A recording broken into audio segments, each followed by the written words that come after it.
Hello, everyone, and thank you for joining the virtual Scholars at Risk Congress. I'm Rose Anderson, Director of Protection Services here at SAR. In just a few minutes, we will start the next session, which is a panel discussing responses to the Turkey crisis. But first, a few technical notes for anyone just joining. We are recording this session for anyone who's unable to attend today, and it will be shared via the SAR website. We welcome questions at any point during today's panel, and you can submit a question through the Q&A function at the bottom of your screen. You can submit questions anonymously if you prefer. The Q&A session in this panel will be brief, and we won't be able to get to every question, but we will try to follow up afterwards on anything that's been unanswered. Finally, we would encourage you to follow along on today's discussion via social media. And if you do, please tag @ScholarsAtRisk and use the hashtag SARCongress2020. And now for our next panel, Responses to the Turkey Crisis. I'm deeply grateful to each of our speakers for being here and for discussing a country situation which has been of great concern to our network for the past several years. The response to the situation in Turkey has also been a source of great inspiration in terms of the innovative solutions and wide-reaching solidarity that have been displayed. Moderating today's panel is Dr. Johannes Muller, head of the International Science Department at University of Cologne.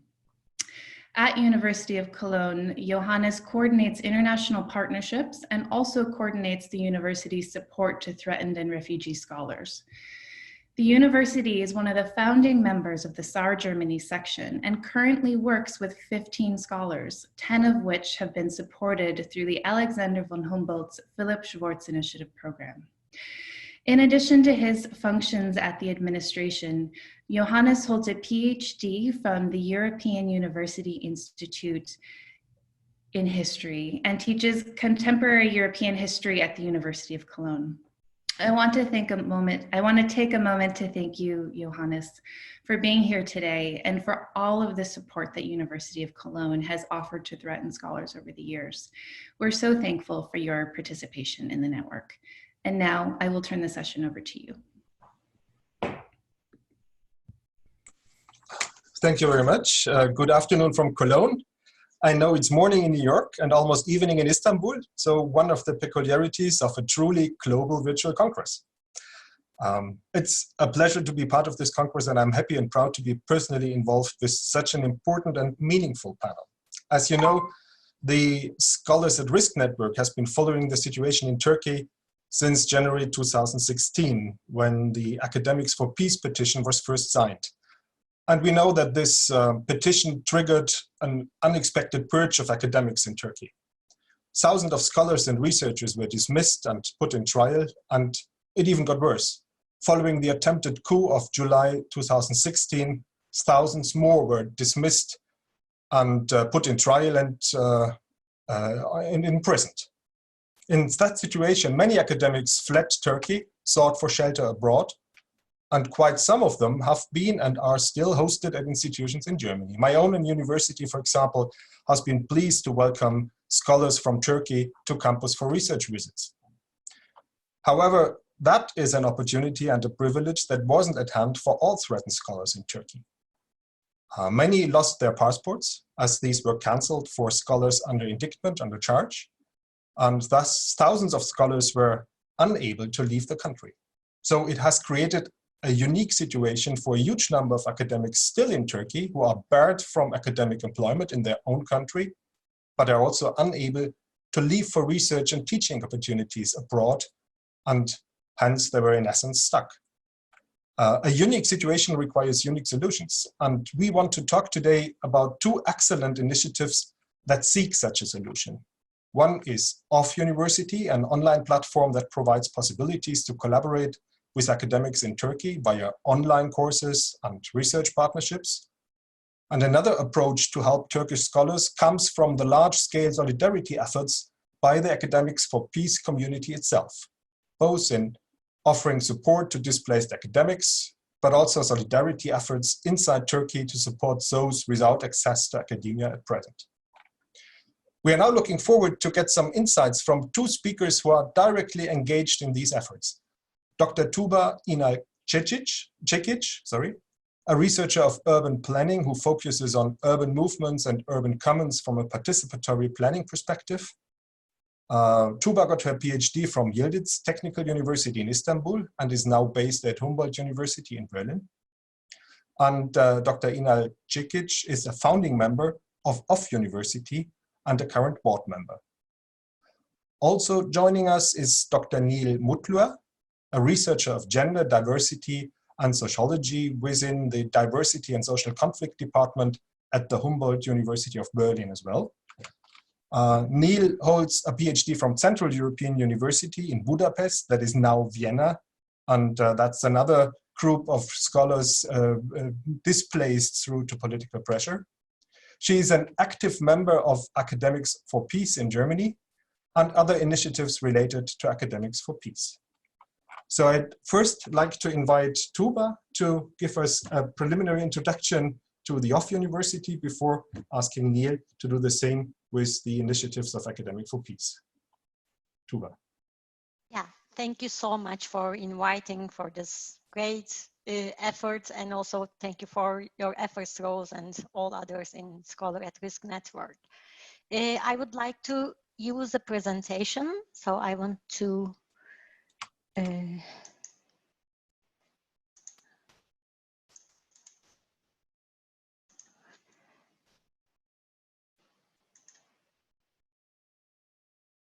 yes, can you see the presentation? Yes, okay, thank you.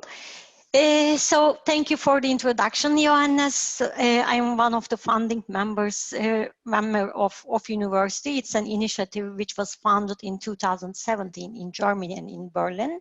So we are a group of people who were exiled in Germany and also our colleagues who were already in Germany. So the initiative, the impetus to found this initiative was, as you also explained, it was already there, and we just recognized the potential in the online platform, which in which place there is no valid passports and also borders. So it was the founding idea to fund this initiative. So we have the mission. So we founded this University initiative, which is a non-profit organization based in Germany with a mission of bringing together academics who were purged from their universities and to bringing them together with their students, old former students and also new students all over the world. And of course, we are focusing on a critical perspective in teaching, and we are committed to democratic, horizontal, and free higher education, with the idea that higher education should be free of charge for everyone, for all students all over the world. And of course, we are against the economic exploitation of the precarious academic labor force. So for us, living wage is non-negotiable. And also we are committed to fighting racism, sexism, and every form of discrimination. And also we do this, which distinguishes us from other platforms. We do it in a secure place that out of the surveillance of authoritarian governments and also out of the surveillance of all other initiatives that tracks data on your personal IDs and on your personal computers. So which distinguishes us from other platforms is kind of this commitments. How do we do that? So very shortly, we are kind of a networking initiative, and we do this initiative, this networking through three types of networks. First, we bring together individual to individual. One of the network type is individual to individual. In this type, we bring together scholars with students, with their students, as I mentioned before. And also we bring together scholar, and we network scholar to other scholars all around the world. In some cases, they are their former scholars. One is trained in the country in Turkey, one is in US, or one is in Germany in different cases. The second type of network is individual to institution. we are networking persecuted scholars from authoritarian states with universities in other countries. So far, we are mainly focused on German universities, so we are collaborating with real universities, and we are having our online courses, which is in real universities. And also, we are collaborating with New University in Exile Consortium, hosted by New School for Social Research. And also, the third type of network we are trying to initiate is institution to institution, and we are trying to collaborate with institutions founded by or for at-risk scholars, and also students to create common initiatives. We are trying to fund new initiatives as well. So far, we did all these three types of networking events through online courses. So we also had three types of online courses. One is just, as you already know, just an online course given by one lecturer, which is a scholar at risk, trained in their countries, in this case in Turkey. It gives an online course, and students all around the world can join the online courses. The second type of the course is Tandem Teaching, which we try to manage the networking type of scholar to scholar, to network scholar to other scholars. In this cases, here in the case, it's in Potsdam University. There's a physical class, a lecturer is there, and he is collaborating, co-teaching with a colleague he never knew before in Ankara. She was trained in Ankara, then they met, and now they're also writing articles, and they are co-authoring articles together. And the third type is online lecture series. So we also host online lecture series on our platform, which is also hosted in a real university in Germany. So far, last 2.5 years, let me say, because we were founded in 2017, but then started our courses in 2018. We had 16 scholars funded by Off University with this non-negotiable living prices. And then we had 18 courses, 12 was online course, 6 was tandem courses, and also 2 lecture series. So we reached 1,400 students by these courses and lectures, and also we give these courses are also accredited courses within the university. So we give also certificates to the students which mentions the credit they also take from the course.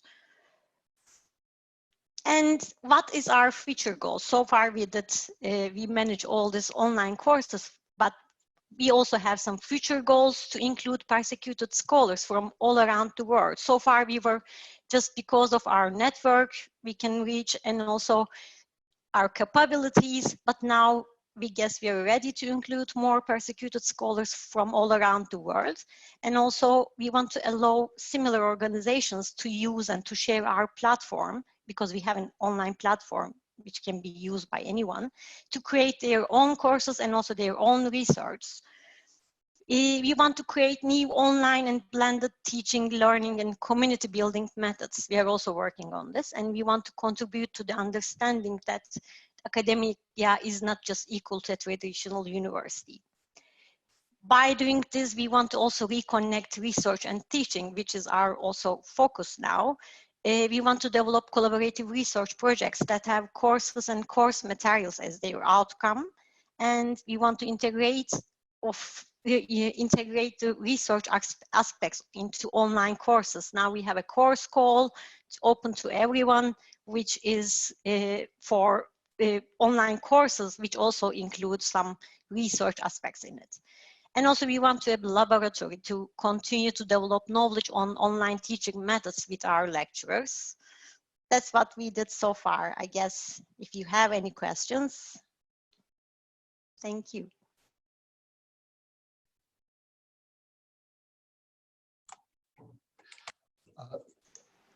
Thank you very much, Tuba. That has been a very concise introduction to that wonderful project.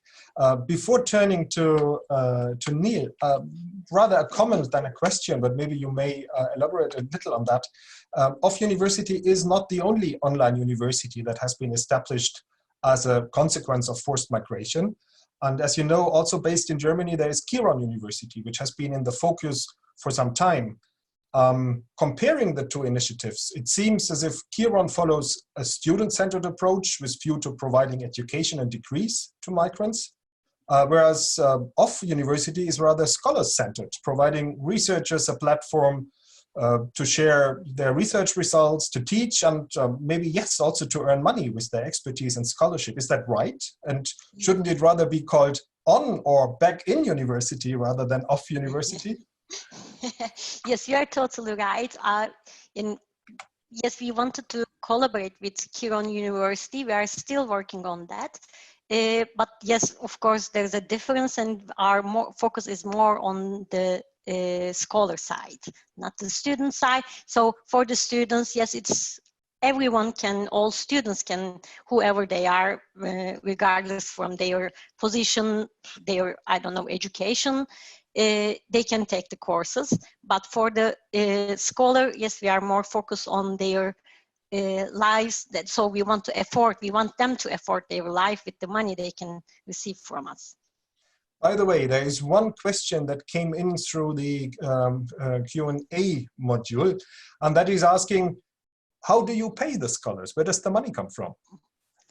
Are you willing to answer this question, or is that too indiscreet?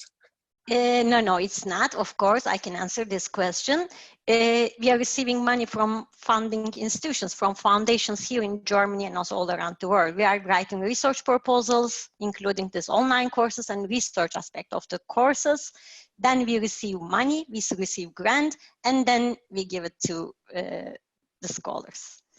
Thank you very much. There are plenty of questions, but before returning to these questions, I'd like to give the floor to Neil Mutluer to introduce us a bit through to the impressive solidarity network that has been grown out of the Academic for Peace initiative.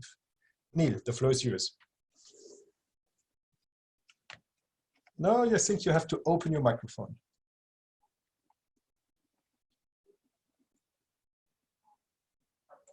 Is it open now? Yes. Do you hear me? Here we go. Yes, okay. Thank you very much, Johannes. And dear all, first of all, I'd like to thank SAR once again for providing a platform to raise issues regarding scholars at risk in Turkey and from Turkey. Today, I mainly try to focus on the local and transnational knowledge production network of Academics for Peace in Turkey and elsewhere. I think that Academic for Peace-related institutions and organizations have the potential of contributing to the translocal and transnational knowledge production in various forms and develops methods and means for it. They are resilient, creative, and productive. Therefore, they do not only preserve and disseminate the exiled knowledge, but also able to think by and through knowledge of different geographies and power settings. In this respect, they have the capacity to think as outsider within and develop tactics and strategies to pursue the goal of doing knowledge production either in the format of academic research, as we usually do know how to do, or in the format of contributing to local and transnational communities they live in. I will introduce you the network of Academics for Peace, but before doing it, let me remind you that it didn't start as a formally structured organization. There was no organization at the beginning. There were just only 2,212 signatories who signed a petition, single petition, which is called "We Will Not Part of This Crime," and which calls the Turkish state to stop its crimes against humanity in the Kurdish region. And then after they faced the heavy-handed measures of the Turkish government, and then the solidarity action starts. So let me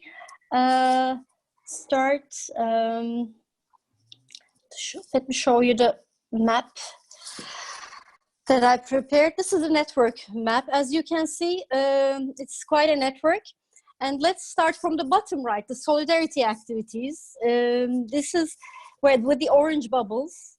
These are some of the working groups which are still active in Academics for Peace. At the beginning, as a result of the political pressure, Academic for Peace members voluntarily formed working groups to create solidarity.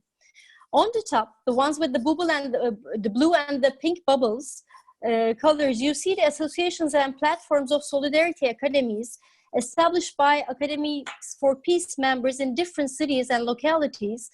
And then Bir Arada, together, was founded mainly as a platform to coordinate their activities. Some of them managed to get funding for their academic research or capacity building activities. By some of them, I mean some of these solidarity academies.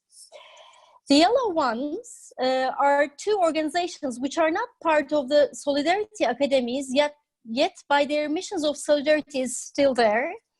Aramızda, Between Us, was founded by feminist and queer gender scholars within Academics for Peace. And Külturhane, Culture House, is a non-profit entrepreneurship and with its coffee shop, library, and social and intellectual activities in the city of Mersin, it mainly aims to contribute to the local communities. The green ones are the organizations which stand in solidarity and carry on projects together with Academics for Peace. Among them, the last one, I hope you can see it clearly, RIT, Research Institute on Turkey, is established mainly by scholars from Turkey based in New York. The others are based in Turkey. The purple bubbled organizations and platforms are the international and transnational platforms founded by Academics for Peace signatories outside of Turkey. As many of them have already had strong international connections, they established themselves internationally as well. And here, of course, we should also thank to the solidarity and support of the international institutions like SAR, CARA, and PAUSE. Academics for Peace France, Germany, UK, and Northern America are the active ones, and among them, Academics for Peace Germany formed its formal body and became an association under German law. And Off University was explained Tuba in depth. It's a very valuable virtual educational and research platform. It's a very important tool for us. And Center for Democracy and Peace Institution is a project to support building the capacity of solidarity academics by Academics for Peace UK. Thus, as can be seen, there is an active translocal and transnational hub with either legal bodies such as associations or only platforms, and it has been developed against strong currents. Support from international organizations are and will be very important for them to carry on. And what can be these supports?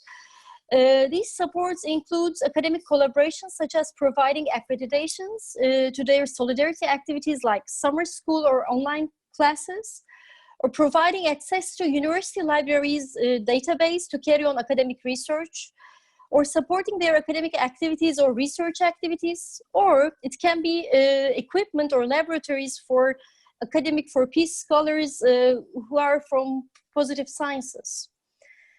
And of course, the general final goal of the academies, solidarity academies, is to establish an independent extramural research institute. Yet we all know that in order to reach that goal, an organization needs to prove itself to be an active, productive, and reliable body. And in this respect, international collaborations are very significant. Many members of Academics for Peace related organizations and solidarity academies have international academic qualifications.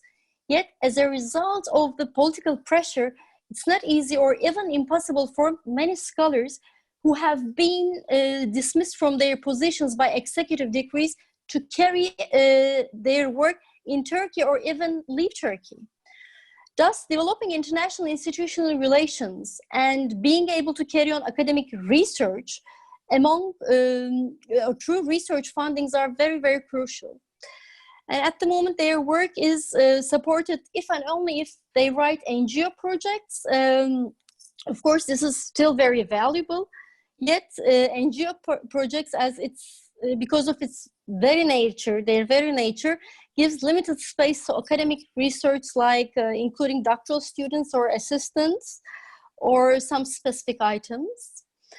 So these are the Academics for peace-related organizations and their basic needs, and we'll carry on discussing the details in the Q&A session, or if you have any question, Johannes, we can carry on now. Thank you very much. Thank you, Neil, indeed, for this overview. Before I'm turning to the many questions that pour in from the audience, just give me some brief technical illumination. What is the status of the Solidarity Academies in Turkey? From what I understand, they must be clandestine, aren't they? Because they are made out of scholars that are officially under ban. Scholars are not under ban, and we were. They tried to ban us, our activities, that's for sure. But I mean, at the end, we are creative human beings with various tactics, and we managed to form our networks. And some of these associations organizations are already associations. So I mean, it's easy and it's legal to open a association, as long as it fits with the legal codes in Turkey. So some of them managed to do this and follow this route, and especially they prefer to do this, or let's say they didn't have any other option to do this in order to get funding from other bodies. So, and to carry on the solidarity and their academic work. But as we can see, even though they're associations, this doesn't mean that it's easy for them to do the academic work properly, because they are more eligible to apply to NGO fundings. Okay. But for some it is good, because they just want to produce knowledge for their communities, so this is enough. But for the others who try to carry on academic work in an independent way, which is, I think, a big need in Turkey, the international collaborations are very, very important. And that is but some of them are just platforms. Yeah. Sorry. And that is exactly why I asked for the status of these academies.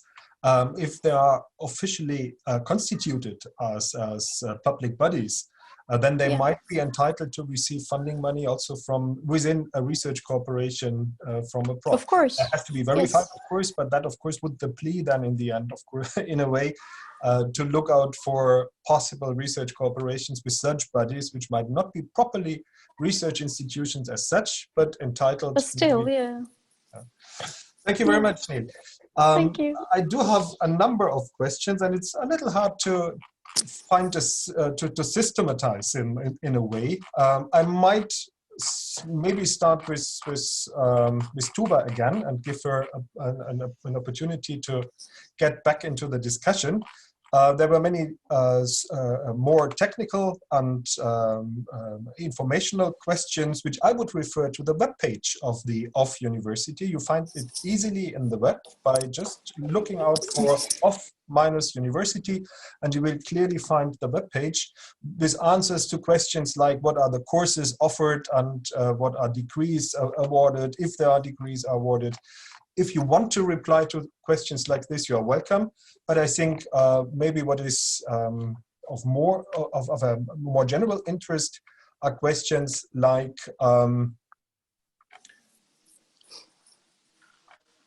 what the relationship of OFF University is to other similar initiatives that have been founded Europe-wide. I personally do not know of many of these other academies, but there is one named the Street Academicians, Sokak Akademisi. I'm not sure where it is located, but one person is asking if there is any collaboration with that institution. And there are questions of how scholars could also engage as instructors or readers at the university, maybe together with a Turkish colleague. Okay, I also checked the Q&A thing. I will try to explain or answer most of those.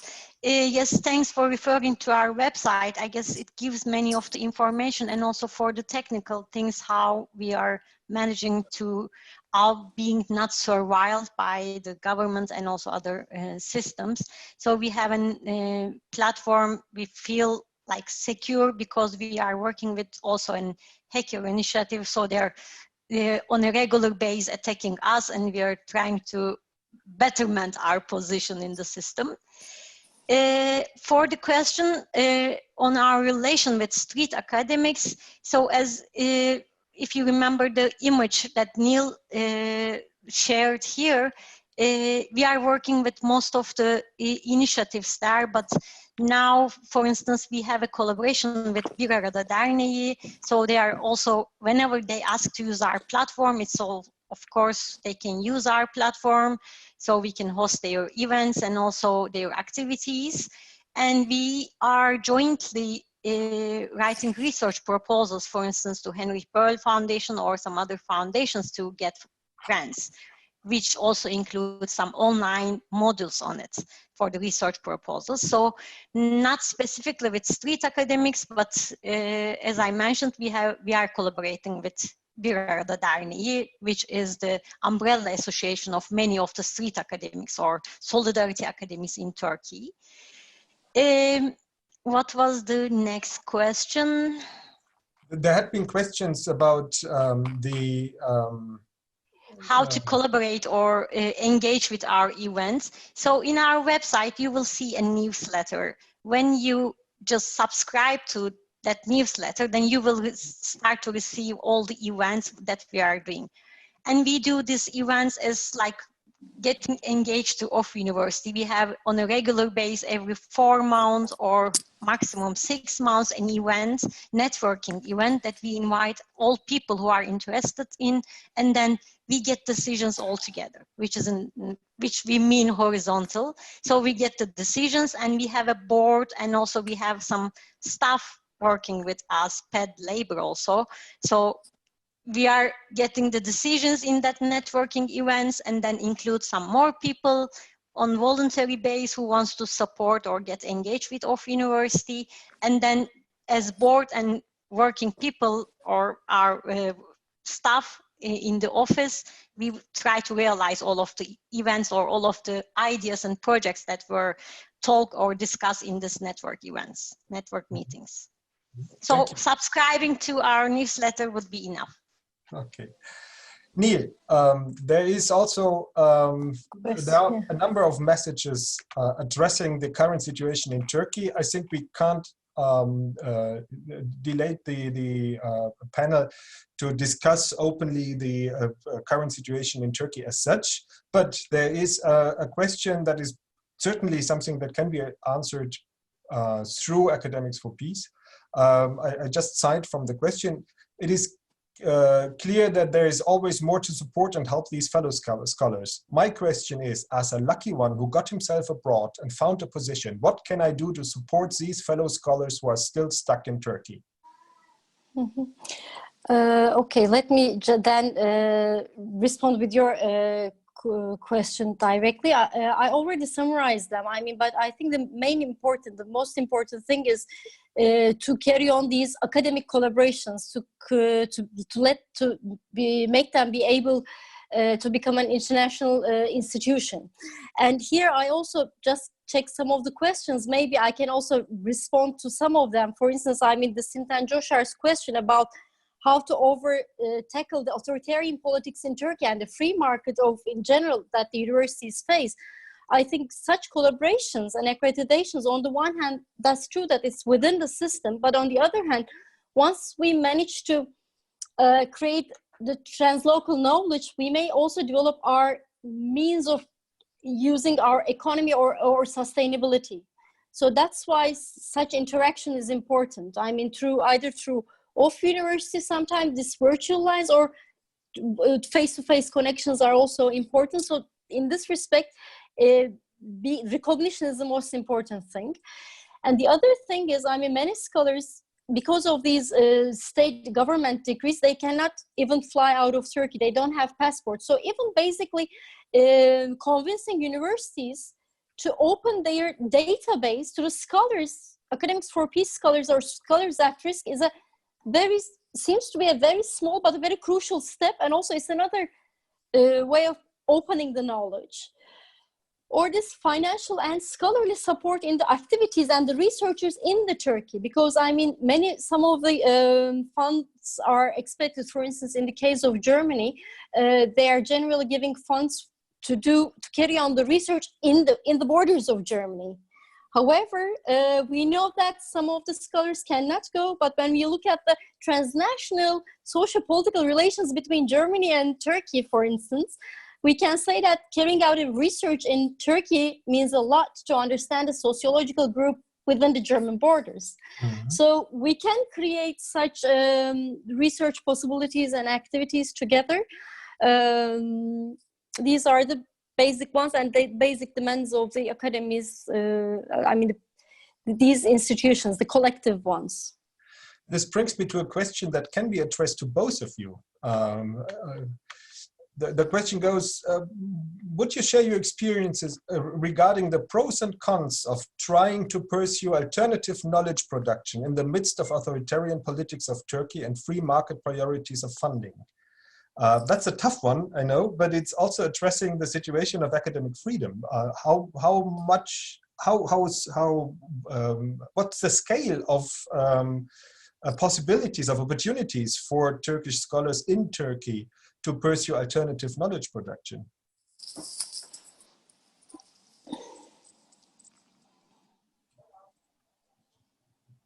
It seems to be a tough one. Tuba, it's your turn, I think, right? To okay. both of us?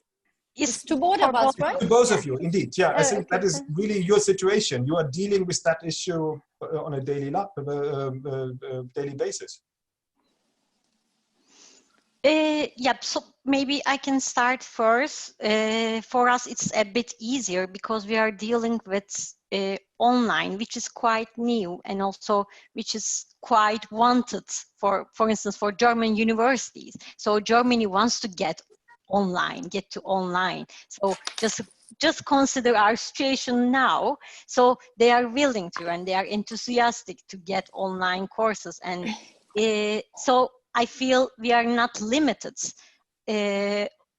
On the contrary, we are lucky, and because we use this opportunity, so we are online, so we can do everywhere.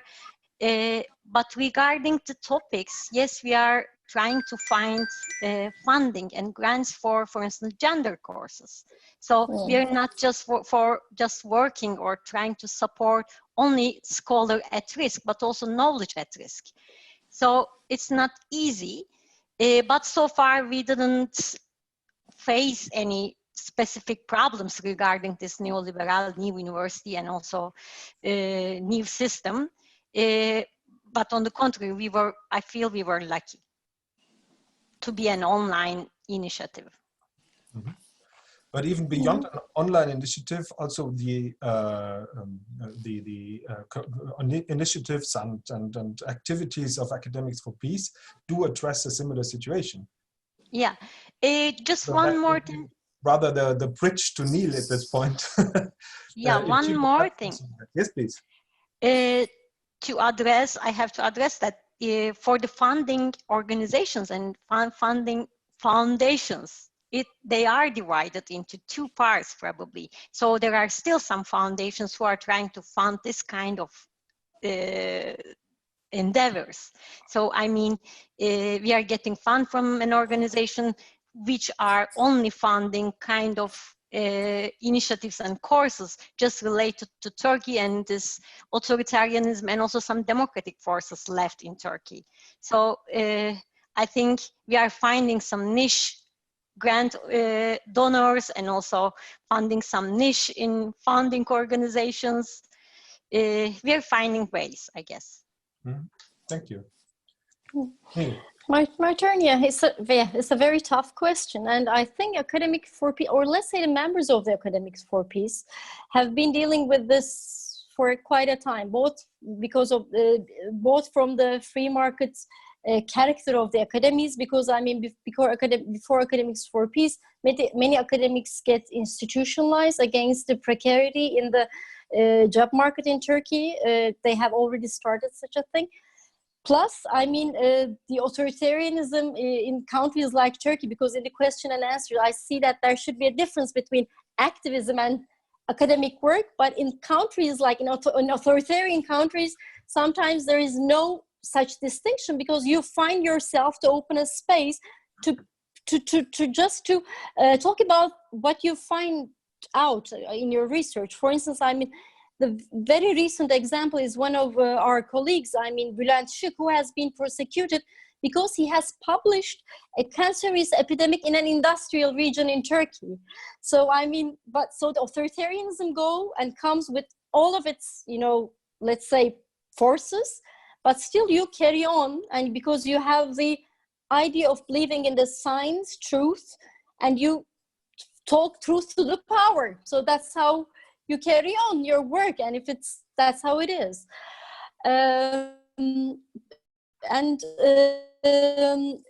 I think question also goes for all of, because I mean, when we think about it's not only the state, I mean, the political situation is bad in Turkey. Turkish state is authoritarian, but also, I mean, many of the international institutions who are already supporting us are also in the dilemma. For instance, I know that, I mean, some of the institutions like SAR or any other inevitably have to work with Higher Education Council, which is a politicized and government-controlled body in Turkey. But I know that they are doing it to support the other scholars, but I think there is no way out from it unless we openly even talk about it. It's when we talk about the Higher Education Council, we mean that all the universities in Turkey control them, and it's easy for universities, especially in the authoritarian periods, to maintain autonomy and guard their academic freedom, which we experience. So I think this goes to all of us, and I think we all have to think collectively and together. But we carry on, I think, holding the flag of searching for the truth and speaking truth to everyone, including the power. Neil, thank you very much. Fortunately, your voice has been carrying on. The video was getting worse and worse due to bandwidth problems. But thank you very much. You had been. It was possible to listen to your argumentation up to the end. Let me finish, because we already have to finish our panel. Let me finish with that last question, which addresses you personally as researchers, because what I noticed with many of researchers in a similar situation is that it's not only your personal commitment of solidarity towards people in a similar situation, but also your research tends to adapt to that situation and to be shaped by that particular personal situation. I had the impression to see that in your work, especially Neil, but I imagine that also Tuba has redefined her research interests according to that particular personal situation. May I ask that question to both of you and ask for a very brief and quick answer, if that is an overestimation of the situation, or if that is true as well? Who wants to start? Tuba, Neil? It's up to you to decide. Okay. Yes. Maybe I'm starting. Okay. Thank you for the question.